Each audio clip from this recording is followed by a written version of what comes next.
श्री शिवाय नमस्तुभ्यम। हर हर महादेव। दोस्तों, आप सभी लोग जानते हैं कि 13 दिसंबर 2024 यानी शुक्रवार को पड़ रही है मार्गशीर्ष महीने की प्रदोष तिथि। और दोस्तों, ये वो प्रदोष तिथि है जो मार्गशीर्ष महीने में पड़ने वाली सबसे बड़ी तिथि है, क्योंकि यह शुक्रवार के दिन पड़ रही है। और इसका बहुत ही बड़ा और विशेष महत्व होता है कि अगर कभी भी मौका लग जाए और मार्गशीर्ष महीने का प्रदोष व्रत शुक्रवार को पड़ जाए तो आप लोगों को 11 चावल के दाने का उपाय तो अवश्य ही करना चाहिए। इन दोनों का संयोग बहुत ही कम आता है। इसी के साथ में गुरुजी ने अपनी शिव पुराण कथा में बताया है कि इस दिन आपको 11 चावल दाने का उपाय तो आपको अवश्य ही करना चाहिए, क्योंकि ऐसा दिन पूरे साल में सिर्फ एक ही बार आता है।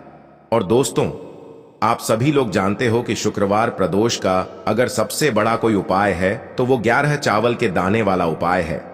तो दोस्तों, शुक्रवार के दिन आप लोगों को इस 11 चावल के दाने वाले उपाय को जरूर करना है। बहुत सारे लोग होंगे जिन लोगों ने इस उपाय को ना किया हो, मतलब पूरा साल निकल गया, उन्होंने किसी भी दिन इस 11 चावल के दाने वाले उपाय को ना किया हो। पर दोस्तों, आपके पास एक आखिरी मौका बचा हुआ है जो कि 11 दिसंबर के दिन है। तो इस दिन आप लोगों को इस वाले उपाय को जरूर कर लेना है। भले ही आपने पूरे महीने भर इस उपाय को ना किया हो, पर अगर आपने इस मार्गशीर्ष महीने के प्रदोष व्रत के दिन अगर इस वाले उपाय को कर लिया तो आपको इस उपाय को करने का वो फल मिलेगा जिसकी आपने कभी कल्पना भी नहीं करी होगी। इसीलिए आप लोग इस वाले उपाय को एक बार जरूर कर लेना है, ताकि आप लोगों के हाथ से यह मौका ना जा सके और आपको इस उपाय को करने का फल मिल सके। जिस उपाय को आज हम आपको बहुत अच्छे से समझाने वाले हैं, इस वीडियो को देखने के बाद इस उपाय को समझने के लिए आपको कोई और वीडियो को देखने की जरूरत नहीं पड़ेगी। तो चलिए दोस्तों, उपाय को शुरू करते हैं। देखिए, यह इस मार्गशीर्ष महीने के शुक्रवार प्रदोष के दिन यह इतना खास होता है, इतना महत्वपूर्ण होता है।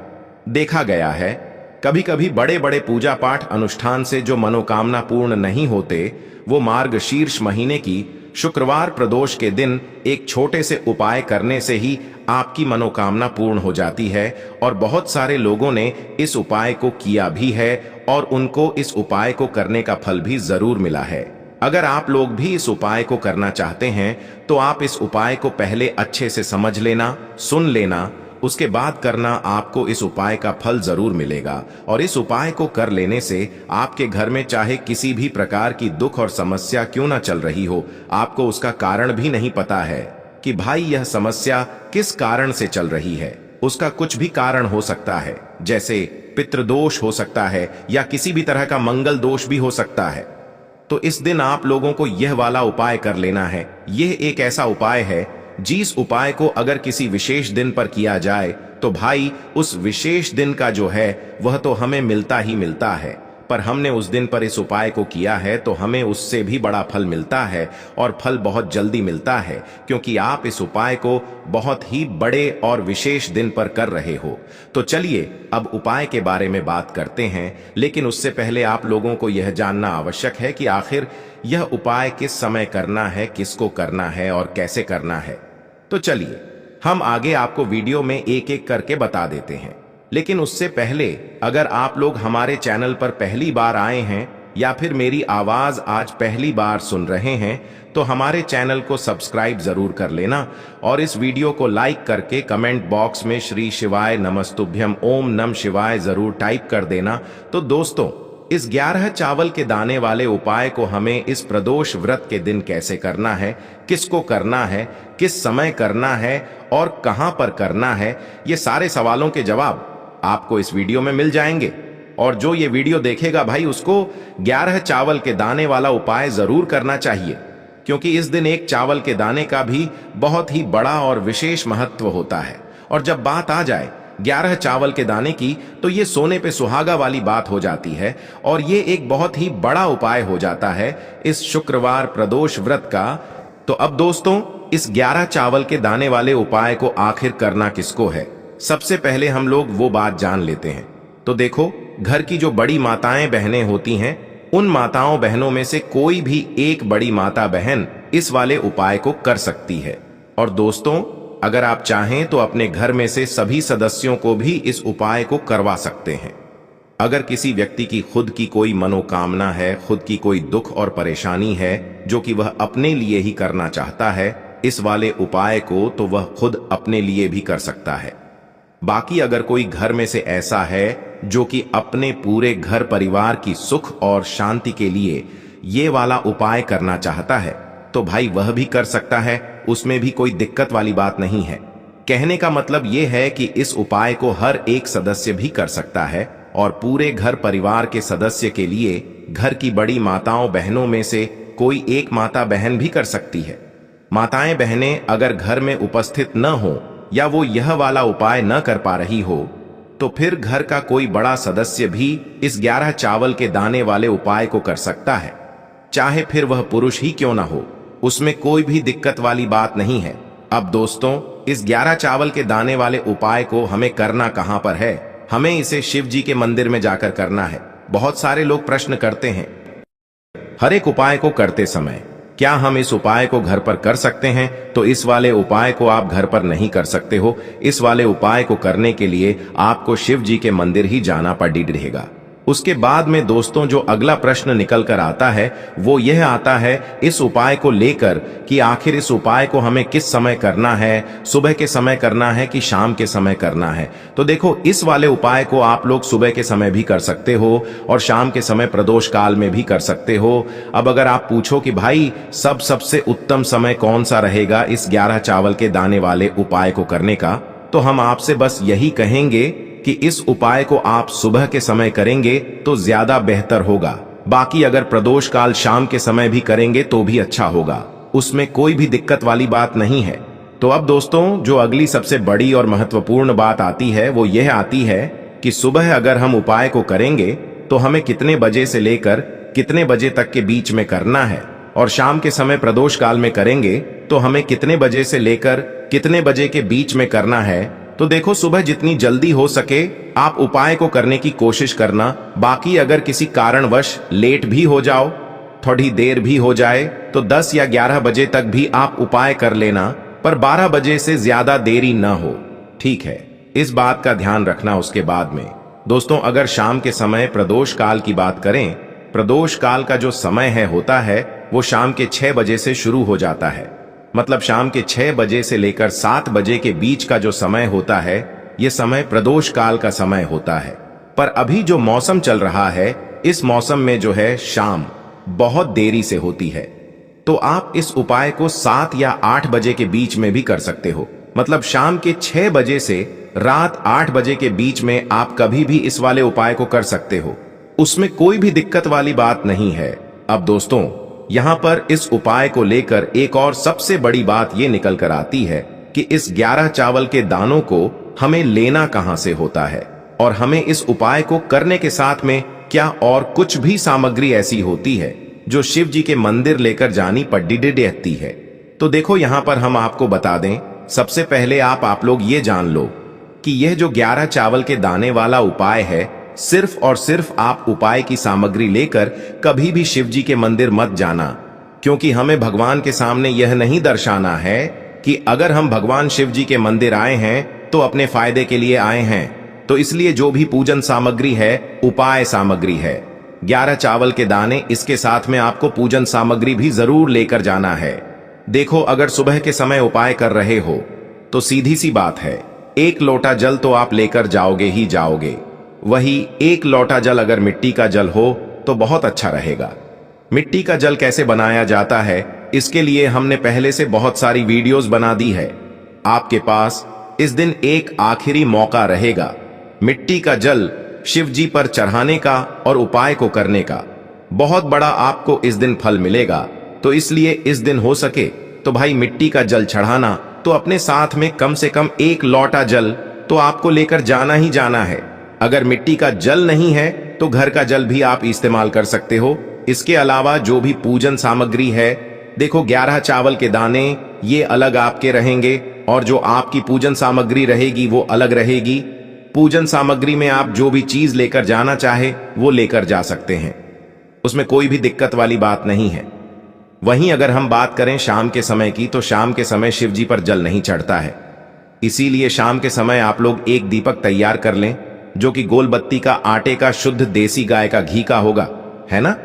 इस बात का आप लोगों को ध्यान रखना है और इस दीपक को आपको घर से जलाकर नहीं लेकर जाना है, भगवान शिव जी के मंदिर में जाकर ही जलाना है।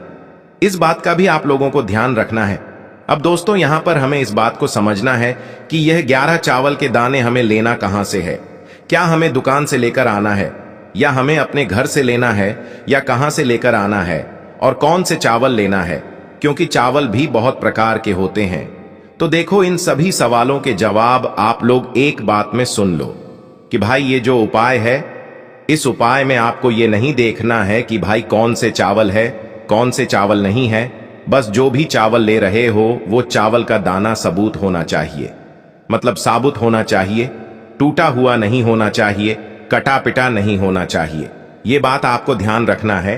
बाकी आपका चावल बासमती हो या सादा चावल हो या कोई सा भी चावल हो, उसमें कोई भी दिक्कत वाली बात नहीं है। तो सीधी सी बात है कि आपके घर के रसोई घर में जहां पर आप भोजन बनाते हो, वहां पर जो भी चावल आपके उपस्थित हो, उन चावलों में से अपनी एक कटोरी भर लेना या एक मुट्ठी चावल अलग से निकाल कर रख लेना, क्योंकि हम 11 चावल ही यहां पर इस उपाय में लेने वाले हैं। तो हमें यह चावल के दाने गिनकर निकालने पर डढ़ेंगे। इस बात का आप लोगों को ध्यान रखना है। तो अपने उस चावल की कटोरी में से या चावल में से 11 ऐसे चावल के दाने आप लोग निकाल लो, जो कि टूटे हुए ना हो, कटे पिटे ना हो, जिनमें कोई दाग ना लगा हुआ हो, है ना। अच्छे साबुत चावल के दाने 11 दाने आप लोग निकाल कर रख लो और इन्हें किसी भी एक कागज की पुड़िया में या किसी एक छोटी सी कटोरी में आप लोग रख लो, ताकि यह सुरक्षित रहे। आपके एक भी चावल का दाना इधर उधर ना हो और आपका उपाय भी पूरा अच्छे से हो जाए। तो भाई, जैसे ही आपका उपाय की जो सामग्री है, 11 चावल के दाने ये तैयार हो जाते हैं, उसके बाद मैं आपको जो भी अपनी पूजन सामग्री है, सुबह के समय कर रहे हो तो एक लोटा जल या पूजन सामग्री जो लेकर जाना चाहो उसकी भी तैयारी कर लेना। और शाम के समय जा रहे हो तो भाई अपना जो दीपक है उसे तैयार कर लेना, ठीक है। और उपाय को करते समय शुद्धता का विशेष रूप से ध्यान रखना, ठीक है। सुबह सुबह स्नान करने के बाद ही उपाय को करने की आप लोग तैयारी करना। उसके बाद अगर शाम के समय की बात करें तो शाम के समय आपको स्नान करने की जरूरत नहीं है, पर शुद्धता का ध्यान रखना है। आपको स्नान तो नहीं करेंगे, आप हाथ मुंह धोकर भी इस वाले उपाय को शाम के समय प्रदोष काल में कर सकते हैं।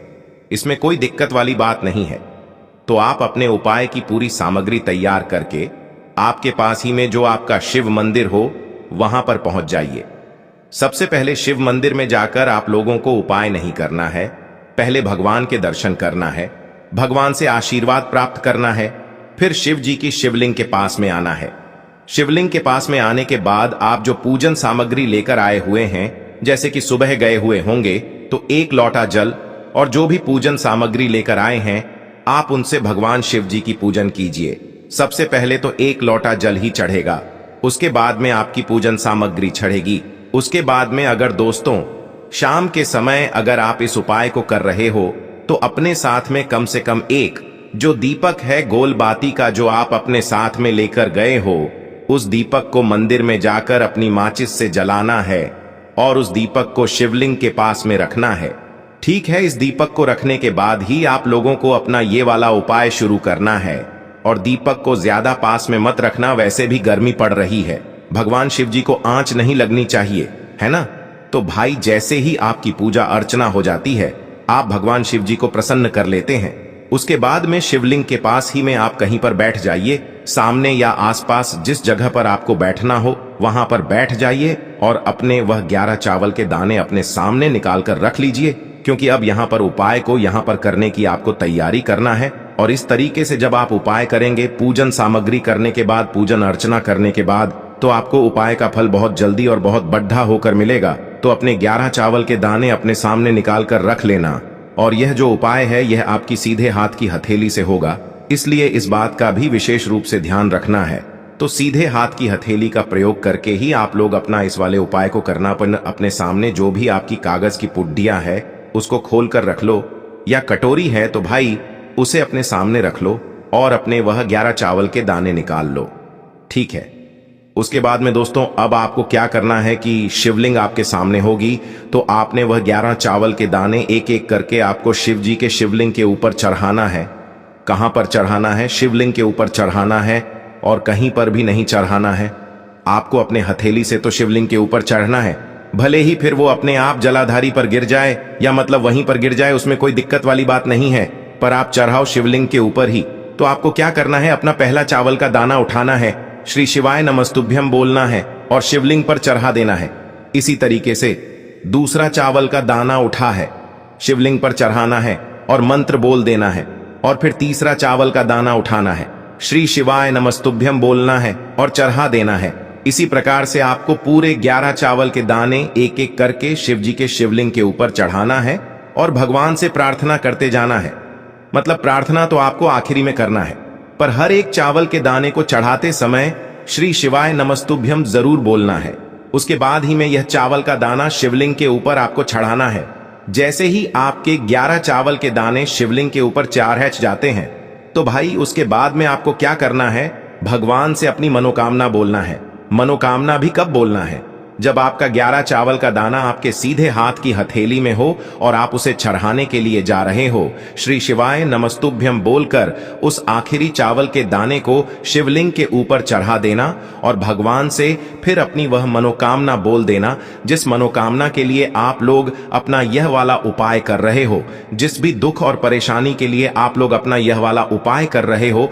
उसके बाद में जैसे ही आप अपनी मनोकामना बोल देते हो, आपका यह वाला उपाय पूरा हो जाता है। पर दोस्तों, उपाय को करने के बाद आप लोगों को 2 मिनट भगवान शिव जी के मंत्र का जाप जरूर करना है और मंत्र का जाप करने के बाद भगवान से एक और बार प्रार्थना करना है अपनी मनोकामना के लिए या अपनी जो भी दुख और परेशानी है उसके लिए। इसके बाद में आप लोग भगवान को देखकर, भगवान से प्रार्थना करके, उनसे आशीर्वाद लेकर वहां से उठ सकते हैं और अपने घर पर जा सकते हैं। बस दोस्तों, यहां पर यह वाला उपाय पूरा हो जाता है। इस तरीके से जो भी व्यक्ति छोटी छोटी चीजों का ध्यान रखते हुए इस 11 चावल के दाने वाले उपाय को करेगा, निश्चित सी बात है उसे उसकी मनोकामना जल्द ही पूर्ण होगी और जो भी दुख और परेशानी है वो भी बहुत ही जल्दी दूर होंगे। और दोस्तों, अगर आपको हमारी ये वीडियो पसंद आई हो तो हमारे इस वीडियो को लाइक और चैनल को सब्सक्राइब जरूर करें। हर हर महादेव, ओम नमः शिवाय।